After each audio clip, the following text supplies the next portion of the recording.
금융권 글로벌 상품영업팀 이예민입니다. 오늘 제가 또 새로운 영상을 준비를 해서 왔습니다. 바로 강승희의 내피셜인데요. 시장이 이렇게 흘러가면은 어떻게 될 것인가를 저희 강승희 대표님께서 열심히 고민하시고 분석하시고 자료를 잘 만들어 주셨어요. 그래서 어떤 이야기를 해주실지 오늘 들어보겠습니다. 강승희 대표님 안녕하세요. 안녕하세요. 네, 반갑습니다. 일단 시작하기 전에 이 자료 왼쪽 위에 보이는 테이바 생각이라고 되어 있는데 그 테이바라는 게 어떤 뜻인지 궁금해요. 테이바가 네. 방주예요. 노아의 방주할 때 아크 쓰잖아요. 네. 그 미국에 있는 아크 펀드 같은 단어는 같은 단어인데 히브리어로 방주예요. 아, 네. 그래서 이렇게 어떻게 이제 항해를 하실지. 그러니까 이제 방주가 뭐냐면 네. 그 동력 장치가 없어요. 다 돛으로 이렇게 움직이는. 돛도 도시고 그냥 흘러가는 거예요. 바람도 없고 아무것도 없는 게 원래 테이바 그거거든요. 노아의 방주 같은 그런 방주. 그래서 아무리 파도가 치고 난리를 쳐도 가라앉진 않아요. 네, 네. 근데 어디로 갈지 몰라요. 아, 그렇구나. 저는 이게 항상 궁금했어요. 네. 저희가 이제 일주일에 한 번씩 저희 홈페이지에도 자료를 업로드하고 있는데, 이 테이바 생각이 뭔지. 아, 그래서 네. 밑에가 돈을 많이 찍었잖아요. 네. 최근에. 네. 그래서 돈의 바다 안에서 자꾸 이제 날리고 이제 깔아앉잖아요. 네. 그래서 깔아앉지 말자. 아. 깔아앉지 않고만 언젠가 있으면. 뜻이요? 네. 깔아앉지만 않으면 언젠가는 목적지에 가지 않을까? 이렇게 돌고 돌다가도 뭐 이런 느낌이라고 보시면 될 것 같습니다. 네, 알겠습니다. 자, 그러면 준비해주신 자료에 대해서 이야기를 들어볼 텐데요. 10월 13일 6.6% CPI 발표 이후에 급락한 후 바로 급등한 이유는 이라는 주제예요. 네. 이 6.6% CPI는 그 근원 코어, CPI를 네, 코어 말씀하시는 기준이에요. 거죠. 어떤 내용인지 들어보겠습니다. 보통 코어가 6.6이 나와가지고 원래 6.4 정도 기대였다가 6.6 나오면서 완전 폭락을 해버렸어요. 시작하면서. 네. 그래서 그 방향이 맞는 방향 같았거든요. 그랬는데 실제로 그 다음번 페이지 보시면은 가운데 빨간색 쫙 거는 선이 금요일이에요. 네. 그리고 시작이 목요일이고 CPI가 딱 나온 날이에요. 나오자마자 거의 몇 프로가 빠진 건가 하면 3% 정도 빠진 거예요. 네. 빠졌는데 끝날 때 전체가 한 7, 8% 올랐으니까 4, 5% 플러스해서 끝난 거예요. 근데 그 다음날 한 3, 4%를 빼가지고요. 네. 그냥 이제 돈으로 끝났어요. 이틀을 합치면. 결국엔 똔똔이었다. 네, 조금 오른 수준 정도로 끝났어요. 그래서 왜 이날 이렇게 움직였냐, 왜 내려갔는데 왜 올랐냐, 도대체가 CPI가 저렇게 나왔으면 금리 인상할 거고, 금리 인상할 거면 끝난 건데 그냥 장이 빠졌어야 되는데 얘 왜 이렇게 급등을 해버렸냐, 바닥에서 위까지. 지수 자체가 거의 7%가 올라 버리니까 실제로 이제 뭐 손절당한 사람도 많을 거고, 반대 포지션으로 실제로 숏을 열심히 쳤던 분들은 손절을 바로 당했겠죠. 바닥에서 친 다음에 7%가 올랐으니까, 네, 지수가. 네. 그러니까 이제 이게 왜 그러냐 라는 거에 이제 물음표들이 막 던져졌어요. 그래서 뭐 블룸버그나 CNN이나 이런 데서도 뭐 때문인 것 같다 라고 막 나왔어요. 네. 그 내용들을 가지고서 해보려고 그래요. 그래서 그 내용이 뭐였냐면 네. 숏 커버링이다. 네. 그 다음에 레버리지 CTA가 매수를 했다더라. 그 다음에 뭐 옵션 감마 스퀴즈가 있었다더라. 되게 어렵죠. 이미 감마 스퀴즈. 용어가 너무 어렵네요. 네. 그 다음에 프로그램 매매를 촉발했다. 이런 단어들이 들어가 있었어요. 뉴스에. 네. 근데 일반 뉴스에 저렇게 써 있는데 저거를 이해하기가 쉽진 않잖아요. 그쵸. 그죠? 그래서 저 내용들이 어떤 내용인가를 가지고서 한번 얘기를 해보려고 그래요. 그래서 이제 CTA의 숏 커버링 또는 CTA의 매수. 그 CTA는 뭐냐? CTA도 어렵잖아요. 아시나요? CTA?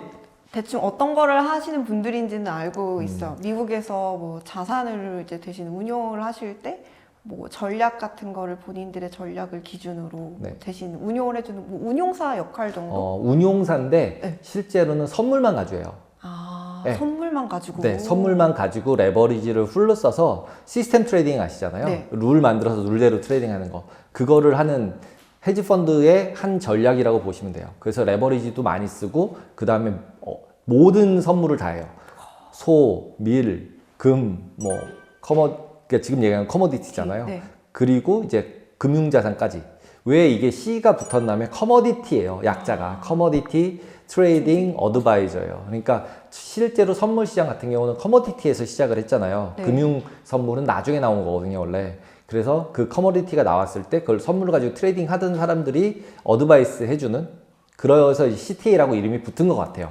네. 그래서 금융자산은 커머디티 아닌데 왜 여기 들어가지? 저도 처음에 이제 그렇게 생각을 했었는데 네. 실제 시작할 때 커머디티를 가지고 시작했어서 그런 것 같아요. 선물 시장 자체가. 그래서 기본적으로 선물 가지고 시스템 트레이딩하는 전략을 운용하는 운용사다라고 보시면 되고, 그걸 상장돼 있는 것도 있어요. 그 아예. 전략이. CTA 전략이 상장돼 있는 ETF도 있더라고요. 이번에 그 블룸버그 뉴스 나오는 바람에 저도 찾아보게 됐는데, 네. ETF가 기본적으로 그 올해 들어서 AUM이 그러니까 플러스 1조 1빌리언이 넘었고, 네. 원래는 별로 이게 작았거든요. 네. 작았는데 1빌리언이 넘었고, 올해 성과도 33%가 넘었어요. 그래서 지금 장 망가졌잖아요. 네. 망가졌는데도 불구하고 수익이 난 펀드인 거죠. 대단하네요. 네, 대단한 펀드죠. 네. 근데 이제 딱 차트를 보면은 기본적으로 CTA가 하는 전략들은 두 가지가 있어요. 근데 대부분은 추세 추종이에요. 거의. 그러니까 추세 추종이라는 얘기가 뭐냐면 뭐 트렌드 팔로잉, 추세 추종 이런 단어로 불리우는 게 그 방향으로 가면 그냥 따라가는 거예요. 네. 추세 추종이잖아요. 그러니까 네. 고점을 뚫고 올라가면 그냥 롱 가서 계속 따라가기. 그다음에 선물이니까 또 쇼트 되잖아요. 네. 저점 뚫고 내려가면 계속 숏하기. 그리고 반등할 때까지 그만 있음. 그리고 특별한 조건들을 이제 계획을 세우는 거죠. 예를 들면은 뭐 이번에 이슈가 됐던 건 S&P가 200주 무빙 에버리지 같은데 다면 이제 급락 많이 한 거다. 그래서 그때는 엑시트한다. 뭐 이런 전략들이 돌고 있는 거죠. 밑에서 막 계산해서. 보통은 이제 커머디티 그 CTA들 같은 경우는 제 경험으로는 한 일주일짜리 차트를 써요. 일봉으로도 안 썼었어요. 왜냐하면 일 차트를 그리면 맨날 이러잖아요. 변동성이 워낙 크니까. 왜? 근데 변동성도 크고 트렌드가 없어요. 얘네들은 무조건 트렌드가 있어야 먹거든요. 그러니까 얘네들은 어떻게 하냐면 위클리 차트를 그려보시면은 대부분 이렇게 좀 선이 좀 있어 보여요. 네. 예. 있어 보이니까 기본적으로는 위클리 차트를 쓰는 게 더 수익이 좋아진 거죠. 얘네들의 전략. 그래서 조그만 계약수를 여러 선물을 다 하는 거예요. 네. 그래서 트렌드가 생긴 건 따라가고 대신에 이제 박스권이면 깨져요.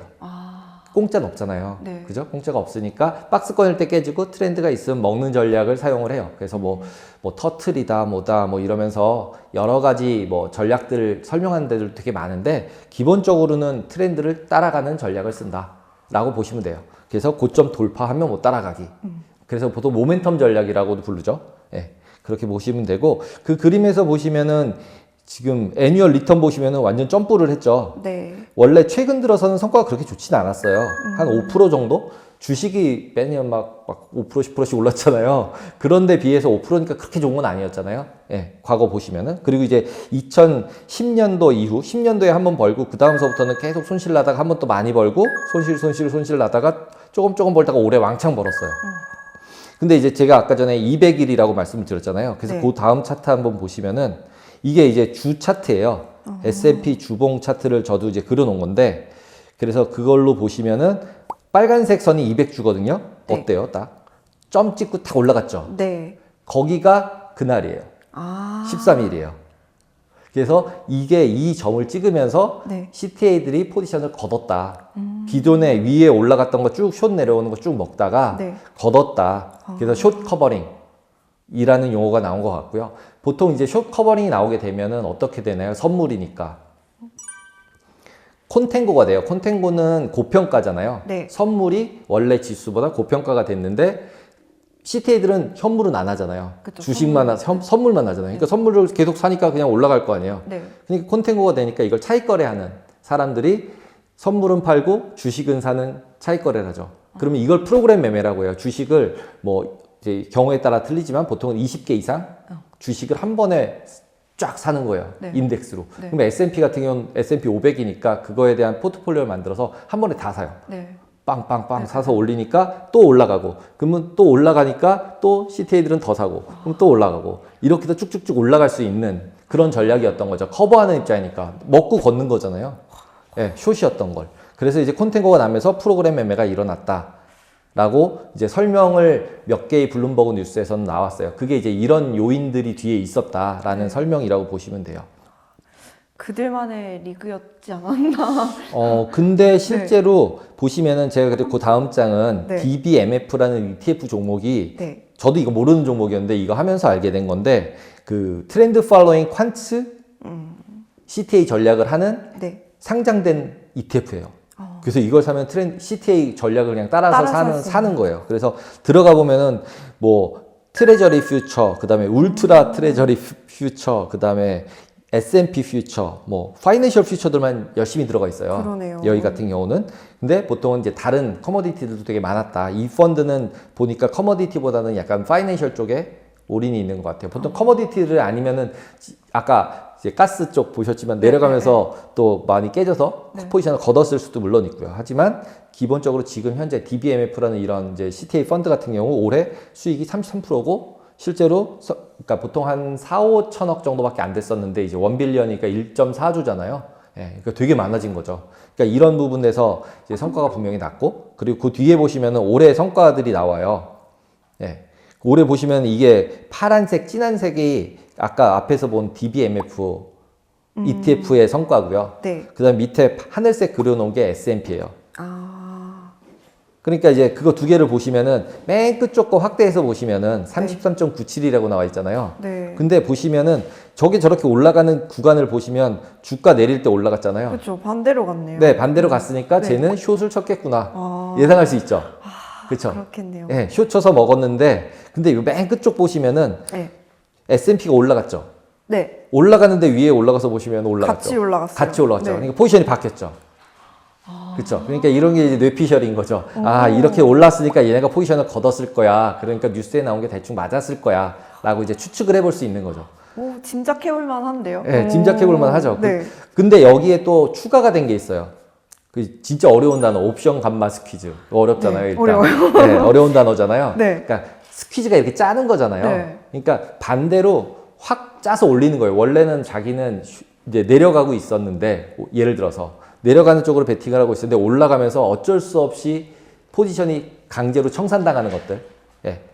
그래서 더 올라가는 거죠. 그래서 숏 커버링도 비슷할 수가 있는데 옵션에서는 진짜 이 숏 감마라는 거, 그러니까 옵션을 매도한 사람은 반대 포지션을 무조건 취할 수밖에 없어요. 네. 제가 그래서 그림으로 잠깐 설명을 드리긴 드릴 건데, 네.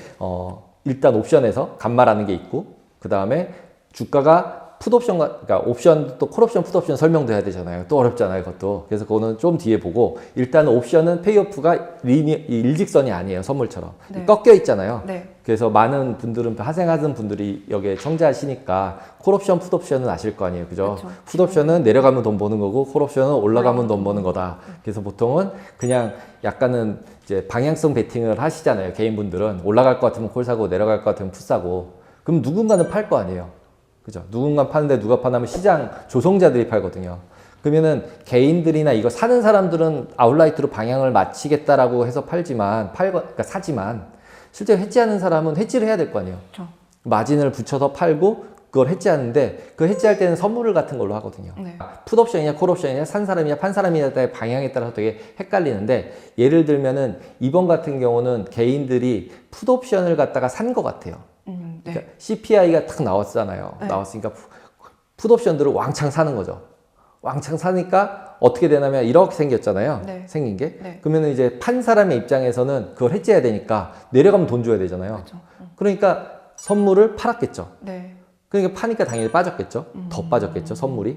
그러면 이제 아까 설명했던 거에 반대로 계속 빠지네? 풋을 사니까 그러면 이제 백어데이션 되니까 주식을 또 팔겠죠, 누군가는. 그런 식으로 계속해서 내려갔었는데 아까 얘기한 CTA들이 나타나가지고 자기의 방향과 상관없이 나만의 다시 그 길로 올린 거예요. 올리니까 해지한 사람들은, 옵션을 해지한 사람들은 어떤 일을 하나 하면 해지잖아요. 내려갈 때마다 더 판다 그랬잖아요. 내려가면 네. 줄 돈이 많아지니까. 대신에 올라가면 어떻게 해야 되겠어요? 도로 사야 될 거 아니에요. 왜냐면 이제 줄 돈이 없어졌으니까 내 가진 리스크도 줄여야 될 거 아니에요. 단순하게 생각하면. 네. 뭐 계산은 뭐 델타를 하고 뭐 이런 복잡함이 있겠지만 단순하게 그림을 그려보면 내려가면 더 팔아야 되고 풋옵션을 판 사람 입장에서는 올라가면 이제 줄 돈이 없어지니까 그냥 팔았던 거 없애면 되고 이게 이제 기본적인 컨셉이거든요. 그러면은 기본적으로 올라가니까 어떻게 돼요? 다시 그동안 열심히 팔았던 걸 다시 다 걷어야 되는 거예요. 네. 근데 그 물량이 너무 컸어요. 거기다가 옵션이 내일 만기짜리. 개인들이 미국에서 S&P 옵션을 개인들이 하루짜리 옵션을 그렇게 열심히 한대요. 금요일 날 만기 거를 목요일 날 왕창 하는 거예요, 그냥. 그래서 그 다음 거 같은 경우는 이제 CME 그 사이트에서 다운을 보실 수 있어요. 생각보다 위클리 옵션들도 그렇고 오픈 인터레스트를 되게 잘 보여주고 있더라고요. 공짜로. 네. 원래 이런 거 옛날에 돈 주고 샀어야 샀었었는데 그래서 차트를 보시면은 13일 날 보시면은 점프한 걸 보실 수 있어요. 거래량이 왕창 늘었죠. 그러네요. 예. 과거에 없었던 거래량이에요.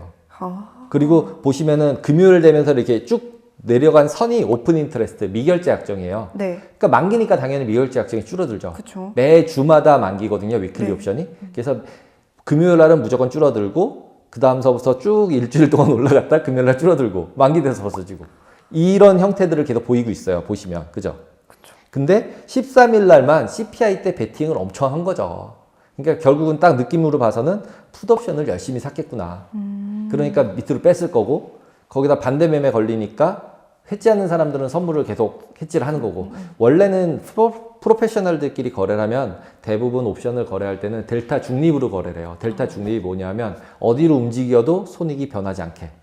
그러면은 사는 사람 있으면 변동성이 떨어질 거다, 변동성이 오를 거다를 가지고 베팅을 하는데 반해서 네. 개인들은 방향으로 지르거든요. 예, 방향으로. 그런 경향이 있죠. 예, 네. 방향으로 지르기 때문에 왜냐하면 이제 크게 먹으려고 하는 거니까 이 해지하는 거는 이제 기관들이 아비트러지 비슷하게 해서 변동성 트레이딩이라는 걸 하는 거고 차익 거래를 네, 위해서. 차익 거래성으로 차익 거래는 아니지만 근데 개인들이 그렇게 물량이 들어오면 시장에서 그 옵션들이 비싸지고 그러면 그 비싸졌으니까 고평가잖아요. 그러니까 그거를 매도하고 해지를 하는 거거든요. 근데 해지를 했는데 그 방향으로 계속 가서 더 변동성이 커지면 기관도 손실을 봐요. 그러니까 이제 그걸 가지고 이제 샀다 팔았다 하는 거죠, 서로. 마켓 메이커들끼리도. 네. 예. 그런 과정이라고 보시면 되는데 지금 여기서는 결국 쇼친 사람들이 왕창 이제 해지를 하는 상황이 생긴 거죠. 너무 많이 개인들이 사니까. 그래서 그거에 대한 또 증거도 보시면은 네. 미결제 약정, CME에 상장된 옵션들 미결제 약정 탑 7이에요. 14일자. 하루 지난 다음에 나와요. 리얼타임으로는 안 나오니까. 하루 지난 다음에 봤더니 풋옵션을 100만 계약씩을 산 거예요. 100만 계약. 오픈 인터레스트가 100만 계약, 100만 계약, 68만 계약이잖아요. 근데 위크 3이라고 쓴 게 전부 다 내일 만기 거. 네. 내일 만기 거를 이렇게 열심히들 사신 거죠. 그러네요. 10월 14일자 기준으로 뽑으신 거니까. 네. 그러니까 13일 날 샀던 게 14일 날 이만큼이 이제 만기가 돼서 행사가 됐겠죠. 근데 아까 처음에 그려진 차트에서 네. 말씀드렸지만 올라갔다 내려가서 제자리에 끝나버렸잖아요. 네. 풋옵션을 산 사람들이 다 이제 0이 된 거죠. 아깝지만 바닥에서 샀던 0이 된 거라고 보셔야 되는 거죠. 지금 제가 그래서 지금 약간 말로 설명을 드린 게 차트에 있는 그림에서 보시면 제가 그래서 3,500 이렇게 써가지고 빨간색으로 그림 하나 그려놨잖아요. 오른쪽에. 네. 그 그림이 뭐냐면 옵션 페이오프예요. 그러니까 이제 내려가면 제가 더 팔아야 된다 그랬잖아요. 네. 원래 내려가면 줄 돈이 3,500보다 더 빠진 만큼 줘야 되니까 네. 실제로 선물을 그냥 매도해 놓으면 해지가 된 것 같잖아요. 느낌상. 네. 근데 올라가면 깨지잖아요. 네. 그러니까 이걸 델타라는 걸 계산해서 샀다 팔았다 계속 하거든요. 많이 내려가면 당연히 100%다 가지고 있겠죠. 안 올라가서 줄 돈이 없어진다고 치면. 네. 3,500인데 예를 들어 내일 만기예요. 근데 3,000까지 빠졌어요. 그러면은 그냥 매도 치고 있으면은 그냥 이렇게 일직선일 거 아니야. 하나는 이렇게 생기고 하나는 이렇게 생겼으니까. 그죠? 근데 실질적으로 옵션은 위로 가면은 손실이 나니까 손실 나는 부분을 줄여야 되니까 포지션을 계속 줄여야 되거든요. 네. 매도한 걸 걷어야 되거든요. 네. 그러니까 그러다 보니까 이슈가 생기는다라는 거고 제가 이제 써놓은 것처럼 풋옵션을 판 사람은 빠질수록 선물을 더 팔아야 함 이렇게 썼잖아요. 네. 이게 차트 보시면 일자로 쭉 내려갔죠. 네. 이게 CPI 발표될 시작하는 시점이에요. 시작할 때 빵 내려갔어요. 그랬는데 밑에 쪽 빨간색 선이 아까 얘기한 20주선이에요. 200주선. 200주선이니까 거기 맞아서 CTA가 들어와서 콘텐골 만들어버린 거죠. 그래서 반등을 해서 오르니까 옵션을 매도했던 사람이 해지하느라고 다시 사서 올려야 되는 거예요. 그러면서 다시 사서 올리는 거죠. 그러면서 계속 더 올라가 버린 거죠. 그렇구나. 네, 그러니까 실질적으로는 방법이 없었던 거죠. 거기다 팔 사람도 없고 살 사람도 없는데 보통은 이제 파생이 저렇게 시장을 막 위로 올렸다 내렸다 하는 시기는 다 모르겠다 시점이에요. 시장 참여자들이 올릴지 내릴지도 잘 모르는 시점이다 보니까 파생의 거래량이 실제 시장 자체를 흔들 수 있는 거예요. 하루 이틀은. 롱텀리는 파생은 못 흔들어요. 네. 어차피. 네. 하루밖에는 못 흔들거든요. 그래서 못 흔든다는 걸 분명히 인지하고 있어야 돼요. 그러니까 파생을 하면서 약간 어떤 분들은 이제 막 뭐 파생이 뭐 시장을 흔든다 뭐 이런 얘기 하는데 제가 파생만 운용을 거의 30년 돼 가는데, 근데 못 흔들어요. 제가 흔들어 보려고 했는데 안 흔들리더라고요. 안 흔들리더라고요. 그래서 못 흔든다. 그리고 전체 트렌드를 바꾸진 못해요. 네. 그렇기 때문에 하루 정도는 특히 저렇게 데이터 나오는 날 사자팔자 효과 없는 데서 기계들이, 지금 제가 얘기하는 모든 건 기계가 해요. 사람이 하지 않아요. 그런 부분들이 있다. 그리고 그거에 대한 또 증거가 다음날 도로 다 빠졌잖아요. 네. 지금 차트 보시면 다음날 그대로 빠져가지고 그대로 있죠. 네. 그게 이유가 이렇게 전날 분명히 반등을 시켰는데 그 반등시킨 거 그 다음날 시작해서 제자리에 갖다 놓고 끝낸 거죠. 그러면은 처음에 이쪽 끝부분에서 매도한 사람들은 이제 보통 개인들은 OTM들을 하니까 네. OTM이 외가격이잖아요. 행사액이 낮은 거. 네. 예를 들어 3,500이면은 한 3,300, 뭐 3,200 이런 거 샀는데 내려갔다가 그냥 제자리에서 끝난 거죠. 그러면 프리미엄만 날리고 끝났잖아요. 네. 그러니까 개인의 입장에서는 프리미엄은 날렸겠지만 실제 해지한 사람들은 막 샀다 팔았다 한 거랑 프리미엄이랑 차익을 먹는 거거든요. 예, 그래서 그런 부분에서 분명히 번 사람도 있고 깨진 사람도 있고 헷갈릴 것이다. 그러니까 여러 부류의 이제 시장 참여가 있었을 것이다. 그리고 실제로 아까 말씀드린 게 맨 마지막 페이지에 제가 이제 리스크 리사이클링이라는 단어를 썼는데, 네.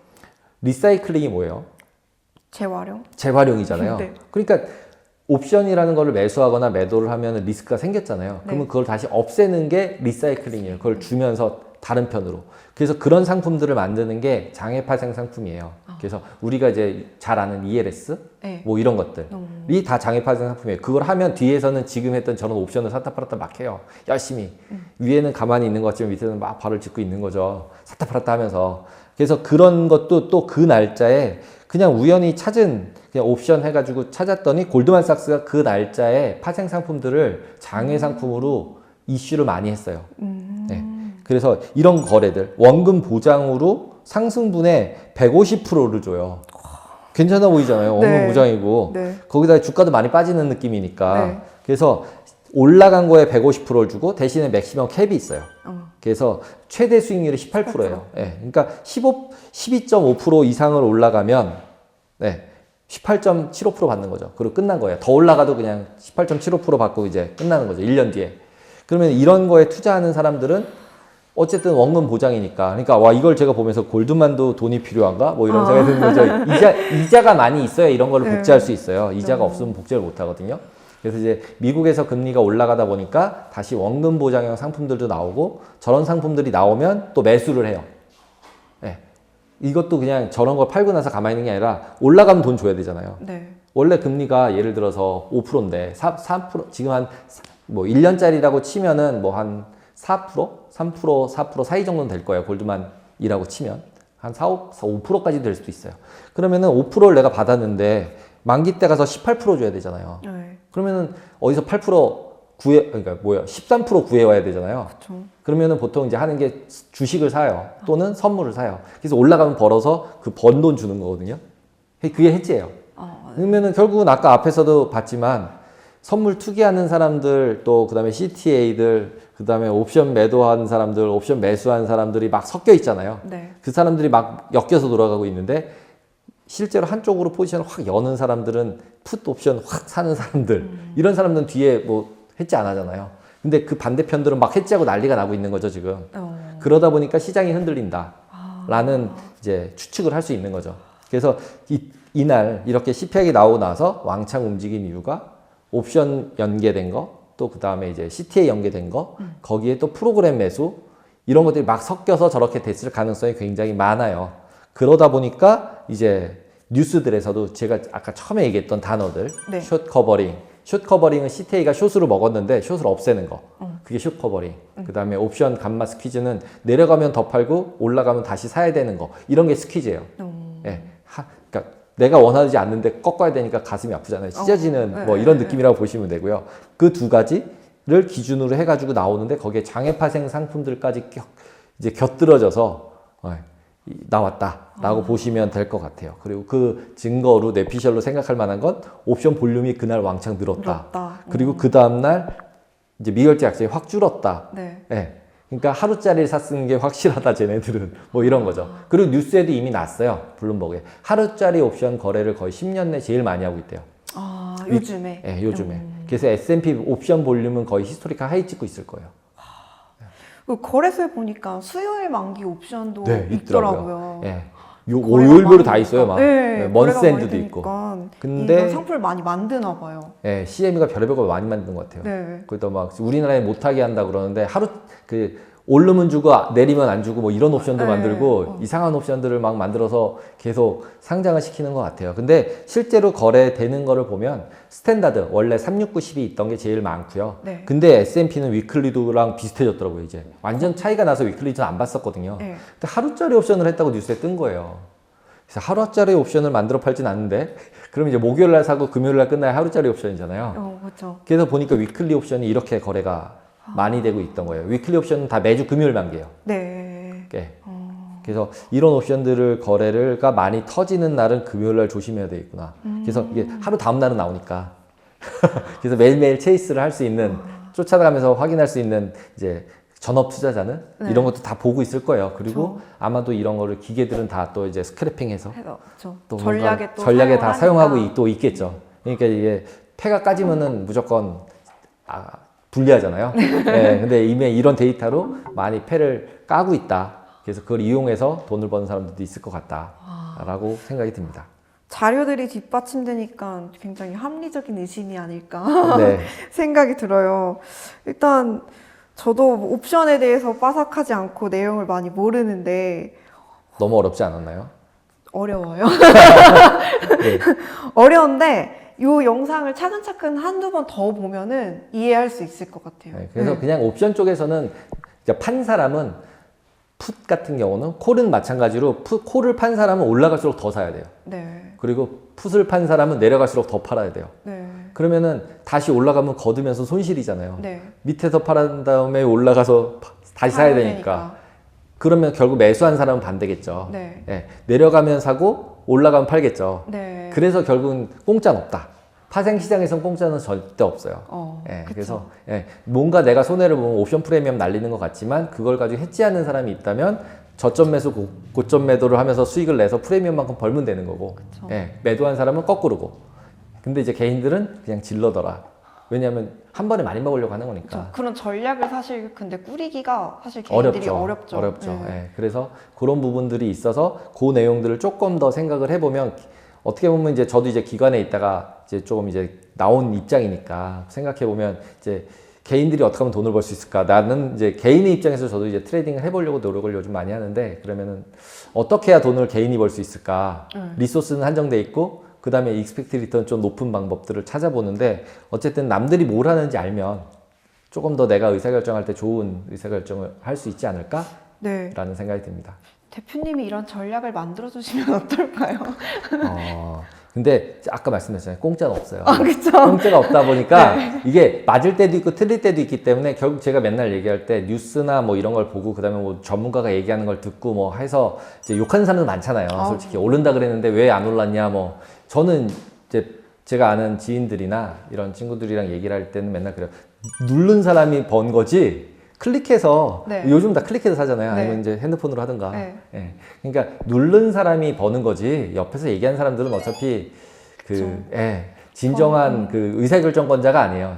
그래서 깨지면 네 손가락을 잘라 제가 그러고. 그래서 여러 가지 얘기들을 듣고 조합해서 자기가 의사결정해서 계속적으로 어떤 의사결정을 했을 때 돈을 버는 경험을 쌓으신 분들이 실제로 성공을 하시는 것 같아요. 개인 투자가들도. 네, 맞아요. 투자 판단은 본인에게 있죠. 네 맞습니다. 옆에 아무리 좋은 선생님 있어도 이제 본인이 결정을 해갖고 투자를 해야 되는 거니까. 네, 맞습니다. 지속적으로 이렇게 공부를 해서 공부를 하면은 언젠가 그래도 좀 벌 수 있는 날이 오지 않을까. 덜 깨지고 버티자. 뭐 그럼 언젠가 벌락 오지 않을까. 뭐 이런 생각입니다. 알겠습니다. 오늘 좀 다소 어려울 수 있는 내용이었는데 좀 차근차근 설명 잘해주셔서 감사합니다. 네, 감사합니다. 다음 편에는 어떤 뇌피셜로 이야기를 꾸려가실지 궁금해지는데요. 다음 영상도 기대 많이 해주시고 혹시 궁금하신 점 있으면 댓글로 남겨주시기 바랍니다. 네, 감사합니다. 감사합니다.